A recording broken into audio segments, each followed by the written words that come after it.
Hello guys and welcome to another video. This one's not going to be a video game video, obviously. As you can see, it's going to be kind of nerdy and a little bit more about something, it's going to be about college football. We're looking at the current bracket for the college football playoff. You can see that I have a bunch of tabs down here. I've been doing a lot of calculations to figure out if this is a truly fine or good.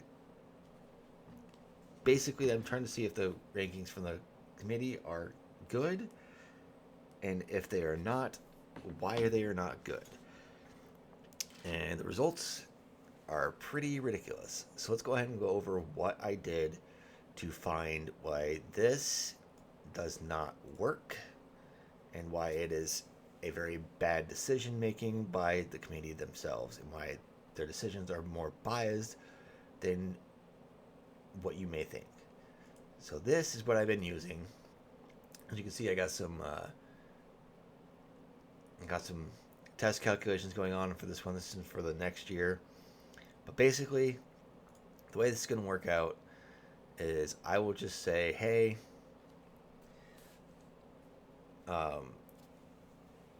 this person wins. It gives them a win over here. Let's say USF plays Florida. They beat Florida. They beat a power conference opponent. It's not an FPS opponent. It's not a conference opponent. And they do it, let's say they do it at Florida's home. So it's an away game for them. And then let's say we beat them. They beat them by 1 touchdown. And let's say Florida is, let's say they're 6-0 at the time. And let's just say that they're undefeated. Sorry. So what happens here is every team gets a calculation based on the point differential, who they play, how well they played, and if they're an FCS or an FBS opponent. There's these are modifiers, by the way, to affect their score. So if I say, oh hey, they beat an 11-win FCS opponent by 1 touchdown, it drops the points drastically just by checking that. Which this will become even worse because this will change that. So these are the points that they get. And if they do it at home, it drops it even more. And if it's a conference, it'll boost this final one because it's a conference one. So if I say, hey, so this also determines, so if it's a loss, they lose points. So if this is not filled in, you just lose points. Basically, that's the gist of what I'm doing here, is determining how a team plays.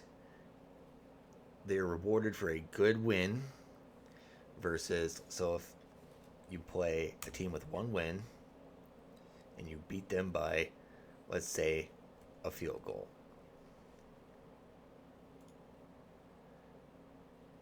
And let's do it like this.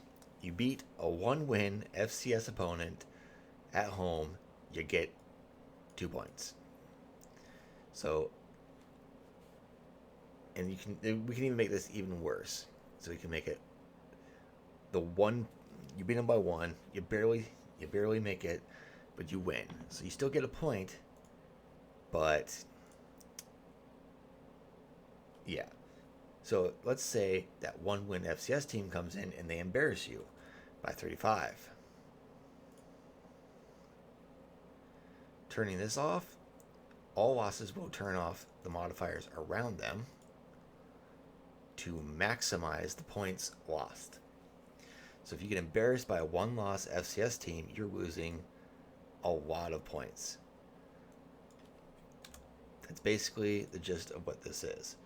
So I went through, and every team that is bowl eligible, I have done the entirety of everything. Well, I didn't do these guys right here. Kind of just went over it. This is where I was going to stop, but then I just kind of figured, whatever, we're good. And so I came up with a new.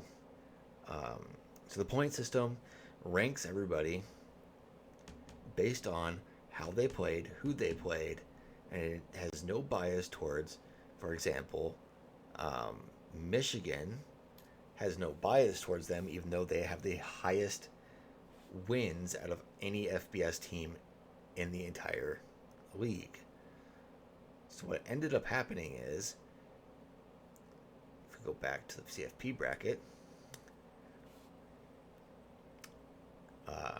a different look at the bracket. So if we reset this, this is what the bracket would look like with the rankings that I have come up with. It's an unbiased system, and it rewards teams for playing well, punishing teams for playing bad, and basically figuring things out. So how did this shape up? Well, let's take a look at the rankings from the start. So here's our rankings. I haven't updated this. This is from before the championship weekend, so that's whatever. But you can see here that we have two different rankings. I have the one where it's just the win points without the conference adjustment. So you can see that Notre Dame is right here ranked at number 5. So because they were not playing in a conference, they got the benefit of the doubt. But after adjusting for conferences, you can see how they dropped down to the 9th place spot.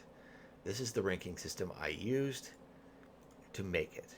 So you see that Texas Tech did really well, and their system, and this system rewarded them for their win over BYU twice, who is ranked down here. So, what is the problem? What do we do? Let's go ahead and open up a new one.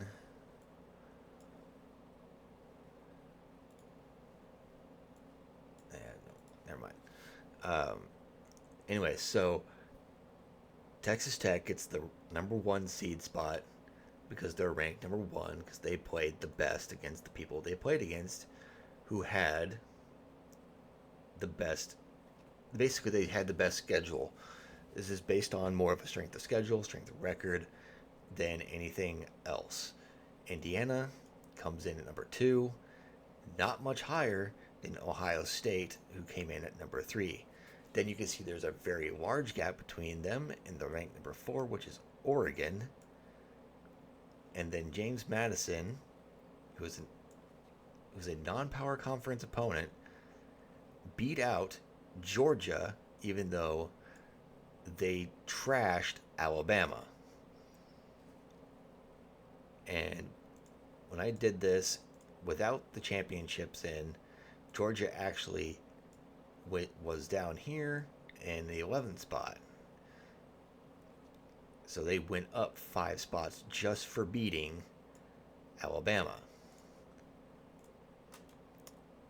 Utah, BYU, Notre Dame, and Miami round out the top 10, with Alabama and South Florida. As you can see, my entire rankings are completely different than what they have here. So even if we were to use, let's go to the ESPN one. Let's go to their rankings. You can see that they have Indiana at number 1, Ohio State, Georgia, Texas Tech, Oregon. Then they have Ole Miss, Texas A&M, Oklahoma, and Alabama in the top 10, with Miami, which Miami is in the same spot as I would put them.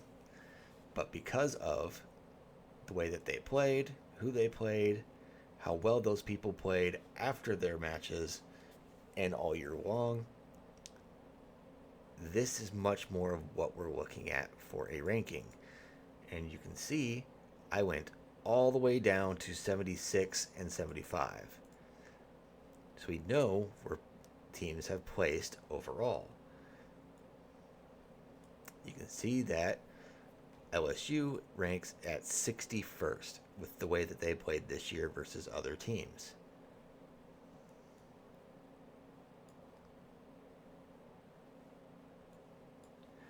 So, how did I come up with these seeds? Well, since Texas Tech won their division, not their division, their conference, and were the number one on the AP poll, they got the 1 seed. Indiana is number 2, and Georgia jumps ahead of Ohio State because they won their conference championship. But because Ohio State was just so much better than everybody else, they get the other bye. So that's where that comes in. We then go with James Madison because they're ranked number 5. So they get, let's see here, they're ranked below Oregon, but because they won their conference championship, we went with them at number 5 because of the conference championship. No bias, just a hey, they won their conference championship, so they get the nod in seeding because of that. We then put Oregon at number 6 because they are ranked number 4, and then we just went from there. So Utah, BYU, even though they lost to Texas Tech, and Notre Dame, because even with them not being in a conference, they still played their schedule and did it and had very good quality losses to Miami and Texas A&M by 4 points total. And I'm pretty sure those were away games, were they not? Okay, one of those is an away game.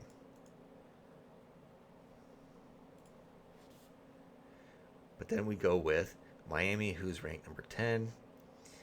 And then to finish the whole thing off, Alabama, even though they lost to Georgia in the conference championship, they are ranked number 11. And I'm pretty sure, so I have Tulane in here because they're ranked number 18, but following the same setup that the College Football Playoff Committee is using, with a group of 5 having 2 spots, they automatically get in, and they get the nod in seeding over Alabama because of the conference championship. So the same thing applies to Tulane as James Madison, as did Georgia over Ohio State. So we have here, this is a much more true bracket. So teams like Oklahoma, Ole Miss, and Texas A&M, even though they have really good records, their strength of their record was worse than the other teams such as BYU and Miami and Utah and Notre Dame. And this is where I think the controversy of not putting Notre Dame into the playoff really makes it really shows that the College Football Playoff Committee is pretty biased as to who they put in, because this whole thing right here is 2 SEC teams versus 5. This also gives more to the other conferences and saying, hey, the way you played versus the people you played against was better overall. This has no reputation between schools added into it, and the only thing that this does is utilize an unbiased system. However, I do think this bracket is a terrible style. I think they did a really bad job in creating this bracket, not just because of the seeding and the rankings being biased, but also because we have a much better way to do a playoff because of the number of teams we have, which, if you don't know, where do I have teams somewhere? All right, it's teams. So these are all of our teams. It's about 134 teams across all the divisions and all that nonsense. And if we come over here, I think the bracket would be better suited to utilize every single bowl game as the postseason. What do I mean by this? What I mean is we need to make all of the bowls matter, not just the ones at the end of the season where all the top teams like Alabama, like this bowl game will be, or this bowl game will be, or this bowl game will be. All those things like Texas A&M versus Miami, and then whoever wins versus Ohio State. These bowl games are what's going to matter because this is what matters at the end of the year.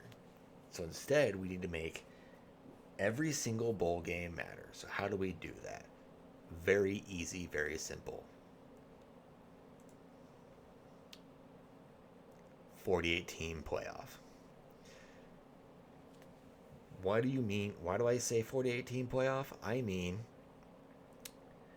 there are 47 bowl games. And in this bracket, every bowl game is accounted for across every single team will play in a playoff game to go towards the national championship.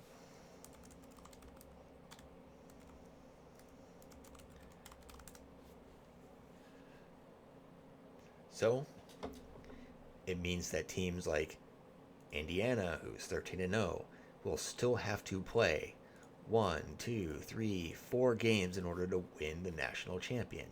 But it gives teams like Old Dominion, UNLV, North Texas, Toledo, SMU, Vanderbilt, James Madison, Boise State, you name it. It gives all of them a chance to show everybody, hey, we may not be an FBS power conference team, but when you look at us, here's what we do. And so, how does this work? Well, you have the conference champions getting all of the top seeds, 1 through 9. These are the ones that get guaranteed buys. And then after that, I just took the top ranked teams after that to take the next 7. These are all 16 of the buys. I then just placed everybody based on their ranking between seed 17 to 48. Poor Arizona State would be the last team out. I'm sorry, buddy. But basically what this does is it gives us a more grounded approach to the playoffs. It makes the entire postseason matter, not just the last few weeks where we do the quarterfinals and the semifinals, and then finally, it's like all these games are the ones that don't matter in the postseason only. It's all of this. And you can get some pretty good matchups here. You also get some pretty crazy matchups. It's like Old Dominion versus Louisville. You get Texas A&M versus Ohio State, which could be a good matchup because Ohio State has a pretty good defense. You've got Iowa versus Illinois. I don't even remember if they played this year. Let's go over here. Did they play? I don't think they did. No, they didn't. So it gives teams the ability to play somebody that they didn't play before and to prove themselves. Like Penn State, they were a shoe-in to be like a national champion contender, but they're not in the playoffs this year because they didn't play well. They're a 6-6 team, but they played well enough to be included in this bracket I made as a final. This is a very, very much a better style to do things in my eyes. Um,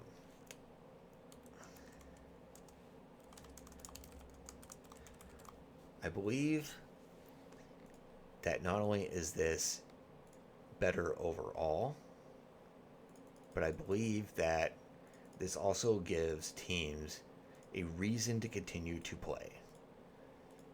Because, hey, we don't have to worry about anything. You could even make this like, this is the Big Ten, this is the ACC, this is the SEC, this is the Big 12, stuff like that, you know, where we include the conferences, the main ones, and then we include like group of five, group of five, group of five, and just like they have to battle each other out. And then we get our champions for each conference, doing it like this, and then we end up with the ones battling for the championship. Or we could see Cinderella stories where Penn State, they really did not do well throughout the season. Let's say they trashed South Florida, they win a close one against Alabama, then they go against, say, Texas Tech, and they beat Texas Tech, and then they beat, we'll say, they go up against Iowa, and they beat Iowa. Then they go up against whoever the hell wins down here. Let's say it's Utah. They beat Utah, and then they're in the national championship. And then let's say, hey, guess what? Over here we have Ohio State and Indiana again. Whoever wins that, and then they win again because they're the best teams, and then they play for the national championship. But let's say Penn State wins. We'll just say, for the sake of it, Ohio State wins up to here, and they play Penn State. And then Penn State gets the revenge and wins, and is a 6-6 national champion. It's a completely ridiculous Cinderella story. Probably won't ever happen. But what this does is it gives people the ability to look at, hey, my team's in the playoffs. They did good enough to get here. It really makes for a better look at the postseason. We have plenty of teams to do this. And when you look at stuff like the NFL with their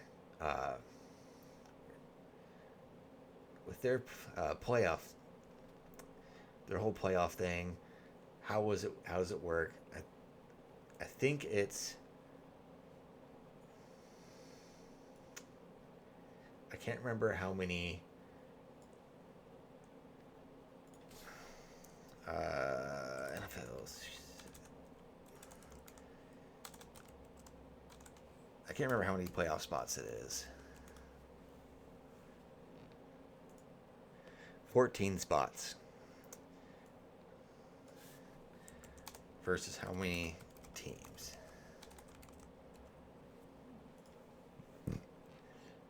32. Okay. So if we just go ahead and we use the good old calculator, you get about 44% of the teams. So we just take 134 and we just say 44%. It's about 59 teams. So we're still not even at the percentage that NFL has for that, but it's a much closer and it makes it much better.